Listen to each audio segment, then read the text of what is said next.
Many in F1 have tipped reigning world champion Lewis Hamilton as the favourite for the 2020 title.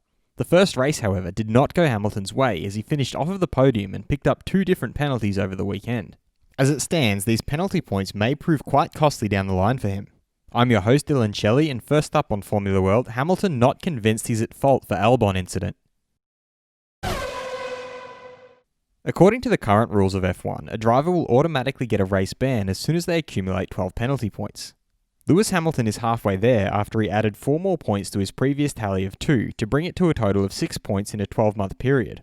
He got 2 of these for failing to slow under yellow flag conditions during Q3, and the remaining 2 were awarded to him for causing a collision with Red Bull's Alex Albon.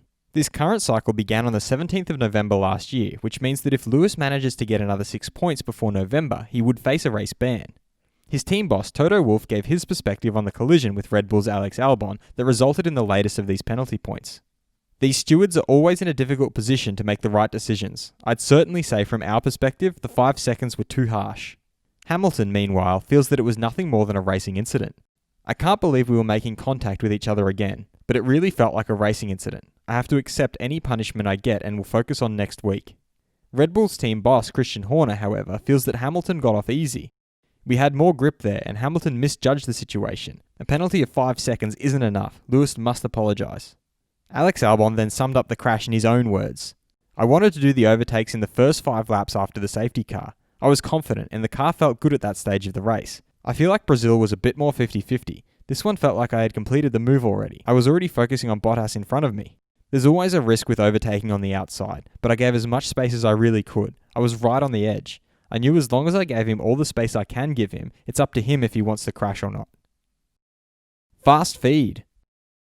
McLaren's Lando Norris is proud of the team considering where they were a couple of years ago after finishing on the podium in Austria. His teammate Carlos Sainz feels that if races continue like this, it won't be the last chance for a podium and is very happy for the team and Lando. Red Bull advisor Helmut Marko thinks that whether Lewis is 2nd or 4th, what's the difference? He has completely ruined Red Bull's race. He also feels that the whole system should be reconsidered as a loss of just a few positions for the guilty driver is not entirely fair. Christian Horner has revealed that Max's car was suffering from electrical problems and that it's very frustrating. He also feels that scoring 0 points in the first race is very unfortunate, especially with such a short season. Max Verstappen has revealed that he wants so many things on the car, but you also have to be realistic while discussing the possibility of Red Bull developing its own DAS system. Mercedes' Valtteri Bottas, the race winner at Austria, has revealed that Lewis wanted to be in the lead, but he managed to keep him behind. The FIA has clarified that the onboard footage that had not been available to the stewards in the hearing on Saturday necessitated a review of the earlier decision not to penalise Lewis Hamilton after he supposedly failed to slow down under yellow flag conditions. They also revealed that the new video footage clearly shows that a yellow light panel was flashing on the left side of the track, and as Lewis did not slow down, he was awarded the 3-place penalty.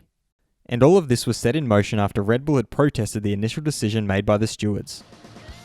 Who is at fault for the incident between Albon and Hamilton? Head over to my community page to vote in the poll and let me know what you think in the comments. And if you like this video, feel free to subscribe and check out my others for all the latest in the world of Formula 1.